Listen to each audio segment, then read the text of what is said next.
Andy, as we come on a Wednesday, early morning on a Wednesday, I have just one question for you, Andy. All right, Actually, I have all a right. lot of questions, but I'm going to start with one question. Would you have voted George Santos out, or would you have voted present? I would have voted George Santos out. I think most people, what I was impressed with the whole George Santos thing is that not with him at all in any way, shape, or form, but the fact that there were a lot of politicians who said, "Hey, look, there's a process for this. We've never had this happen before, since the Civil War. So far, we've only had it to some like they could have voted him out 3 or 4 weeks ago. They said Yeah, no. Let's wait for the report to come out. They waited for the report to come out, and wow, people made the right decision, right? yeah. I found that very interesting. So, Andy, that's a nice start to our.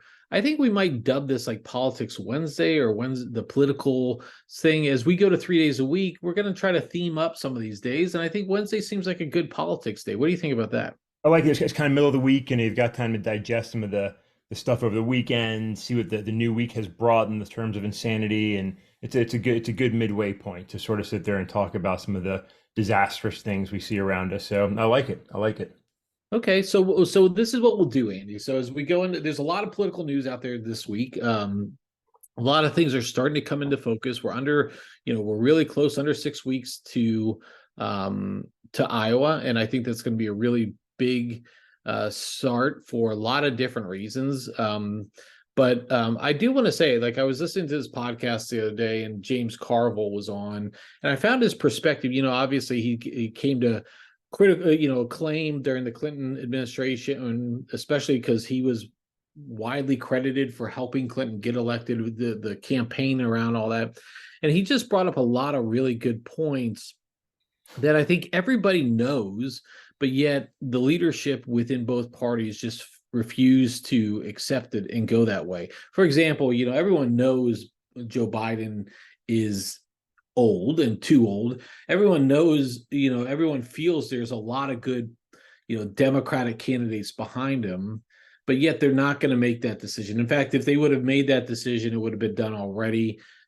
We're pretty much committed to Biden being the Democratic nominee. And on the Republican side, it's the same thing. Everybody knows that Donald Trump is not the one they want, but they also know that they don't want Biden either. I think it's a really tough situation for a lot of people to be put in. And I think it makes this election, it could be very challenging, as we've been talking about for a long time now. Any thoughts on that, Andy, to start Yeah, I off mean, with? I mean, Carvel's he's a cartoon character, right? I mean, famous for his "It's the economy, stupid" line many, many, many years ago. But I mean, reality is, he supported a pretty successful president, Bill Clinton, right? I mean, back in the days of some reasonable level of bipartisanship, budget surpluses, all the good times of the '90s, plus all the craziness of the Clinton administration. So he was there at a good time, and he sort of stuck around as a sage guy on politics. We agree with his politics or not. When he talks about Biden, I mean, if people have to remember, Biden wasn't popular when he ran last time. Right? I mean, he Right. didn't do well in Iowa or New Hampshire, if I recall. It was really, South Carolina where he got support. Some senior level African American Black politicians really came to support him and throw their weight behind him, and that really saved the Biden candidacy, right? So he was never really the first choice of a lot of people in those early going. People were reluctant about him for a lot of reasons, and that really hasn't changed. It's sort of everybody's agreed that he's going to be the guy that carries the Democratic flag for better or worse. So there's an enthusiasm gap with Biden. There always has been. There always has been. That's just reality, and all those flaws are known, but it's a challenge to change away from the person presently serving in the White House. That's a really challenging thing to do. So it is what it is. I don't really care what James Carville has to say, just as a point of record, but yeah, he's right about that. He's right about that.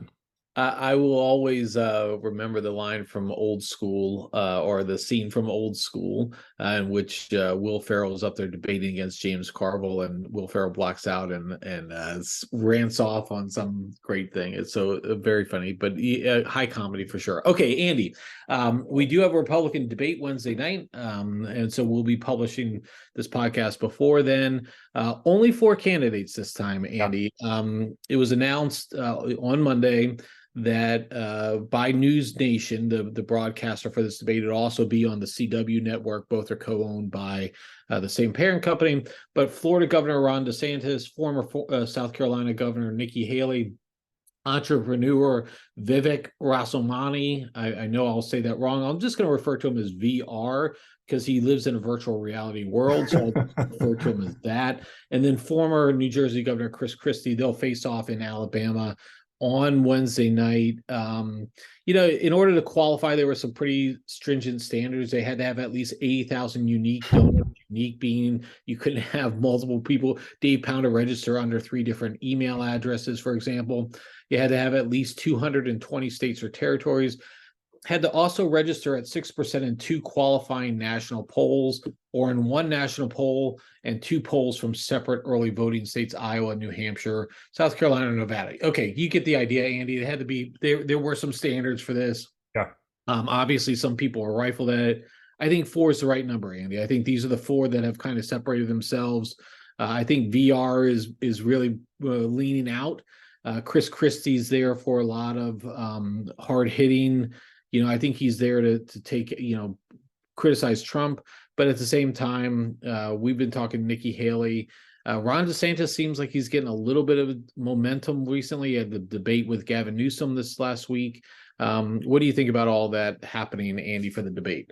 Yeah, well, I want to come back on the debate in broader terms in a moment, but to talk about the candidates and sort of where they are, I mean, this is the process, right? And a lot of people are putting pressure on Chris Christie, like, hey, you should just drop out, you should just drop out.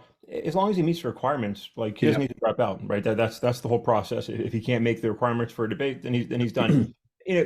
Chris Christie isn't going to be the nominee, right? I think most people recognize that Vivek's not going to be the nominee. That he might stick around for a little bit longer. But I think with Christie, I think is interesting is could he be playing potentially, right? If Nikki Haley is somehow able to overcome Donald Trump and become the Republican nominee, could Chris Christie be playing to be her vice president potentially?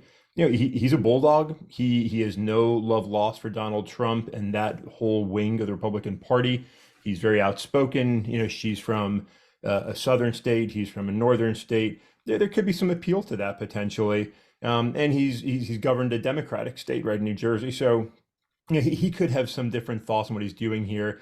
And I think he's happy to be out there. And I think he's happy to keep attacking Donald Trump because he seems to genuinely dislike the man. So I think it'll be interesting to see the debate play out. I think DeSantis did do well for himself with his debate with Governor Newsom. I think I could care less about either of those guys. I couldn't care less, I should say, about either of those guys. I think they're both generally bad governors. They both did a lot of things that I think were ridiculous. Neither one of them should ever be president. But he's got support. He's caught his footing a little bit. I still think Nikki Haley's got the advantage there, and unless we can really come out and pull a great performance, I think she's got the support and the momentum. But when it comes down to 4 candidates, there's a lot more opportunities to shine as opposed to when there's 7, 8, 9, 10 candidates. So it'll be interesting to see. But before I continue on with some debate thoughts, David, anything else there that you wanted to hit? No, I think it's going to be an interesting. Again, News Nation is their kind of big foray into the political world, and this is more of they claim to be more centrist type. As you talk about the polarization of the media and how they are playing it, it'll be interesting to see how they do it. Megyn Kelly is the moderator. She has come out very over the last several years to be more leaning right. And so it'll be interesting to see if she can keep a centrist type of questioning without being more the extremist type of stuff. So I'll be interested to see how that works. I'll probably not watch Andy, just read the recaps, but that'll be for me. But what else you got on that? Yeah, and I don't want you to be honest, because by the time voting comes to Virginia, like this is all said and done, I don't need to lose an hour or 2 hours, 3 hours of my life to watch things. And I don't vote in primary elections anyway. But regardless, what's really important about this debate, Dave, I think is being missed. There's a point you made earlier, which is it's going to be hosted on the CW, right? And if a presidential debate of any kind, primary, final candidates is going to be on the CW, like I would watch a debate if they did it the right way, right? So if it's on the CW, what I want to see is, the CW hosts a lot of really cheesy superhero shows, right? So like I want to see the debate moderated by like Green Arrow, and I want him to like start shooting people with arrows. I want to see the Flash come racing across the stage and like punching Vivek when he goes on one of his stupid commentaries. Like that would make the debate something America could watch and enjoy. I think I want all the cheesiness of the CW, all the goofy, just sort of throws to public sentiment that they like to have. It's a very goofy, cheesy channel with pretty bad superhero shows. I want to see that captured in the debate. That would make it fun. Or let the candidates come dressed as their favorite CW superhero character, right? Let Ron DeSantis come dressed as Black Lightning or something along those lines. Like that would make the debate worth watching. So that's what I was hoping for. Maybe there's still a outside chance that might happen tonight, Dave. But otherwise, like you said, I'm a pass on actually watching the debate. You could do it a couple different ways now. I mean, it's really good. I mean, they are known widely for the superhero stuff now. They used to have like the Gilmore Girls and all this other, One Tree Hill. The fact that Yeah. I know these shows kind of scares me, but they used to have those. It could be one of those type of questions too. Come out as one of those below. Who was your favorite CW character? That's a good line of question. I'd be interested to see what Megyn Kelly would come out as a superhero. Where would she fly on that front? But we'll see. But all very interesting. Andy, one of the topics that's bound to come up is something that Nikki Haley's come out for, has been signaling, and I think this is why she's been getting a lot of her support. The ending of entitlements. This is something that's been a long-standing topic across a lot of different fronts, but entitlements, speaking like Medicaid, Social Security, really looking at the different ways that this could come out. I'm wondering if I'm freezing here with Andy, but at the same time, I'm going to just carry on and hope that it catches up. You sound good, Dave. You sound But Nikki Haley's come out on a couple different types and signaled that there needs to be an overhaul. And we talked last time, Andy, about Charles Cook giving a lot of financial support, and he was big behind the fact that, hey, why am I getting a Social Security check? I'm worth billions of dollars. We should really overhaul and change this. What are your thoughts on that? It's bound to come up tonight. She's going to be challenged on it. It is a lightning like a firebrand topic, because a lot of people hear cutting Social Security and they think that our grandparents are going to have our Social Security checks taken away. I don't think that's really the issue, Andy. What do you think? Yeah, I mean, Dave, these are conversations that America needs to have, right? And these discussions have occurred in other countries that have more generous entitlement programs, and they haven't gone well, right? The reality is, when a party seeks to actually make some kind of changes in entitlements, the other party typically sees it for a lot of fear mongering, and it comes usually at a cost, a political cost, and that's why presidents and Congress who have seen entitlements become unsustainable, who have known this is a wall that we're going to crash into at some point, keep kicking the can down the road as the deficit continues to increase, and just continue to burden future generations at an unsustainable rate. And so, Nikki Haley talking about it, this is a necessary conversation, and she's put it into terms that everybody generally agrees to, right? Which is, hey, we're not going to change entitlements for those presently receiving benefits, right? If you're a retiree today, you're not going to lose your Social Security check. You're not going to lose Medicare or Medicaid, which is right? And nobody wants to harm people today. They're presently receiving benefits, but the point being made by the founder of Home Depot was that he's a billionaire, right? He doesn't need government handouts. Yeah, that's something we should think about, right? And then for younger generations, right, what most people have discussed is a sort of phased decrease of entitlements, not to eliminate, but to decrease, and or to raise the retirement age. And again, for those that are younger, so they've got time to plan and prepare for it. These aren't easy conversations. There's probably no easy solutions, but we have to talk about it, because if we don't, one, the deficit is unsustainable, and two, we're really harming our children and our grandchildren if we don't address these issues. And that's the greatest shame, right? The greatest shame per generation is to leave their children to carry an issue, a challenge, a problem that they couldn't handle, and purely because of political issues, right? Only because nobody wants to take that grenade and deal with the reality that this is unstable. So I'm glad she's talking about it. Again, it's a lot easier to talk about it on the trail than it is to actually take something into action, once you're elected, if you're elected. So we'll see if Nikki Haley is able to, capture the White House at some day. Will she still stay firm on these issues? Will she stand in the face of Democratic opposition? Certainly, fear tactics will be employed against her. Will she do that? I don't know if she will, but I'm glad that she's talking about it. I'm glad to see publications like CNN who lean a little bit to the left typically talk about these issues without like just bringing them up like this is being discussed, something we need to discuss. So it's good. It's a good thing. We need to have this conversation. I'm glad she's having the conversation, and her backers, like the Koch Foundation, want to have this discussion. So I'm glad she's saying that, Tim.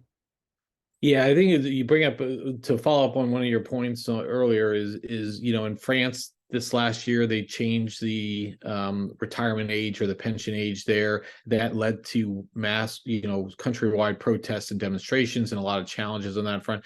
It's never going to be easy, but to your point, it's got to be had. I remember George W. Bush. I know one of your favorite presidents, at least in the top five of yours all time. Yeah, fuck that Um, guy. Yeah. yeah.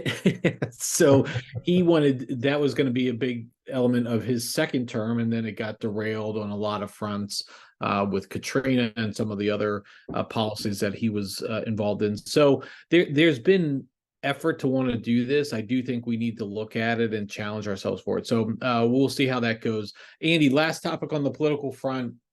Liz Cheney, another long-term member of Congress, decided is no longer in the Congress, but is deciding or contemplating the third party run. We've talked about third party candidates in the past.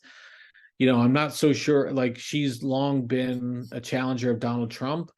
I don't know. What do you think on Liz Cheney here, Andy, and try to disconnect her from her father? Yep, impossible for me, Dave. I readily admit that is an impossible task for me. So, I mean, to start, she's out right now on her book tour. She's leaving Congress. She's not loved and not a fit in the current Republican Party. She did stand up against Donald Trump and the January 6th events very loudly.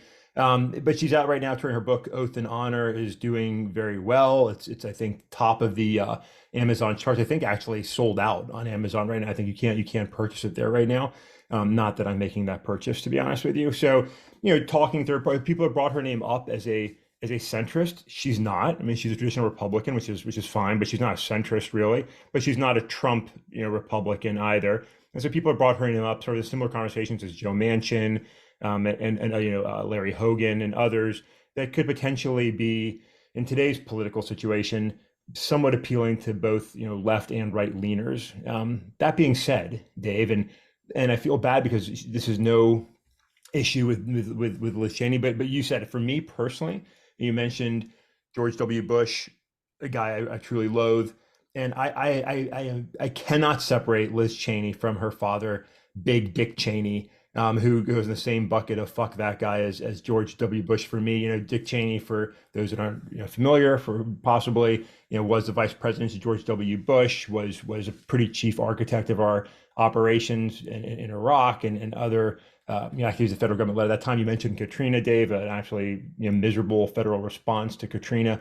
I have no love lost for Dick Cheney. So with Liz Cheney, every time I see her name or I see her face, like I instantly think of her father, which is shame on me because it's not fair to do that. But I just can't be interested in her because of that association for me personally. So hey, she wants to actually run as a candidate. I don't know if she will. There is a no labels movement that could potentially be an avenue for her. Otherwise, I don't really see a point of entry for her to run. But as I said before, the more the merrier. If she can get support, she's another different voice than the other candidates. She's a younger female from a different part of the country than the other candidates.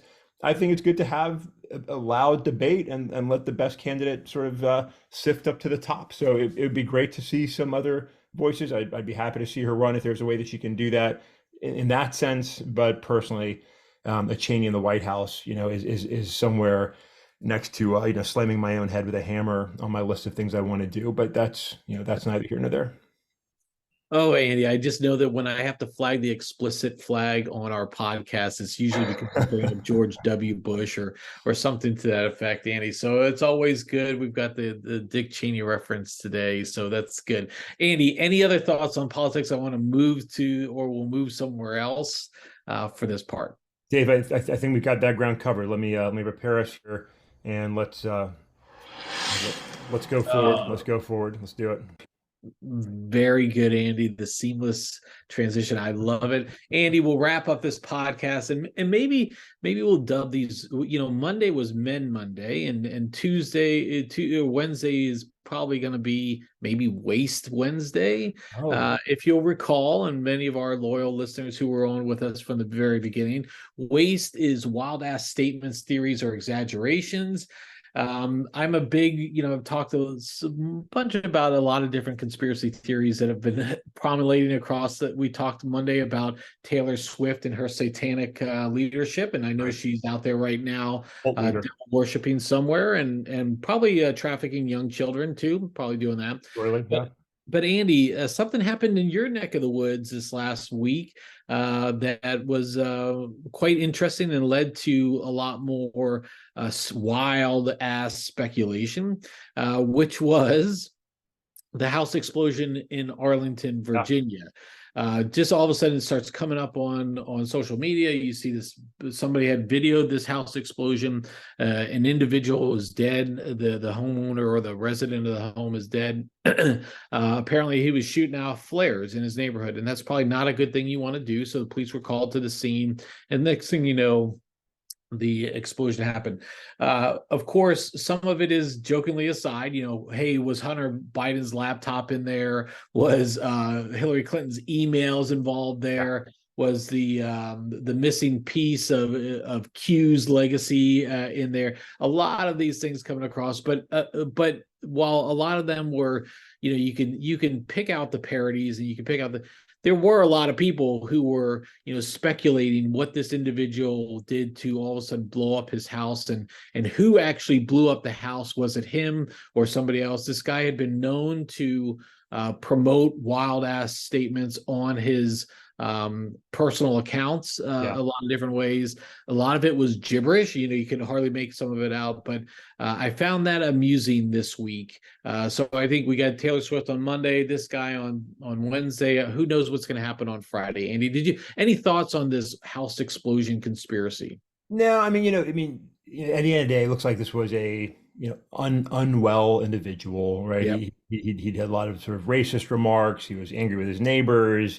He was running down political rabbit holes, right? That's not suggested because of his political beliefs, but they were sort of like half baked, kind of off comments. He wasn't healthy, and so unfortunately, that's what we typically see in these type situations. The guy wasn't well. We can come back to mental health in a little bit, actually, but so there is no conspiracy theory here. I don't think he was hiding the Q secrets, the vault or anything along those lines.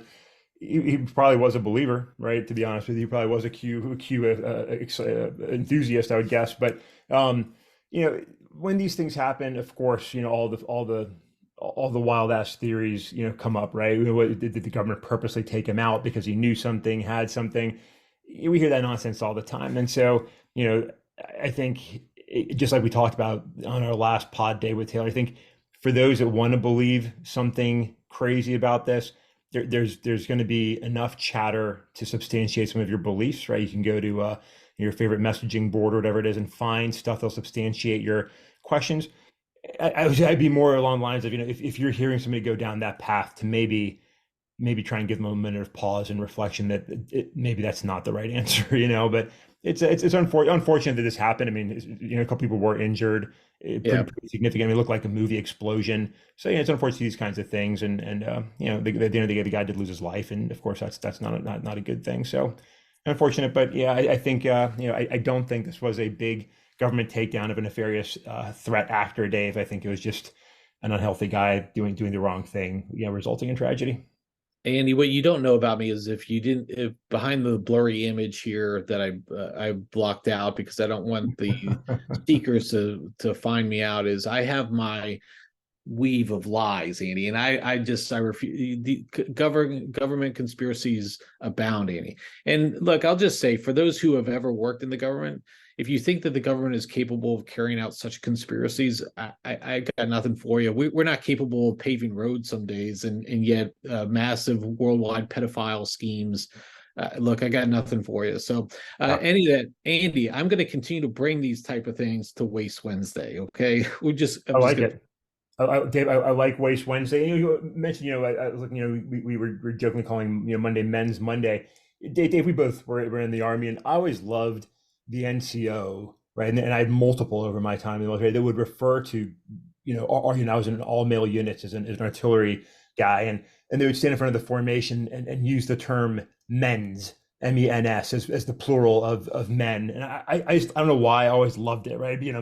Men's, and then we go off on some rant about whatever was on top of mind that day. So I like Men's Monday, and it reminds me of that. I like Waste Wednesday, so I like where you're going with this. So by all All means, right. carry on. Maybe Friday's Freaky Friday, and we can raise our freak flags or something like that. We'll figure I don't, something I out. don't know if I want to see your free flag, Dave. I don't know. We'll see. We'll see where it goes. We'll see where it goes. All right, Andy, I think that wraps up for today. We'll look forward to seeing how the debate goes tonight, and maybe we'll catch up a little bit on that on Friday. So with that, Andy, I will catch you next time.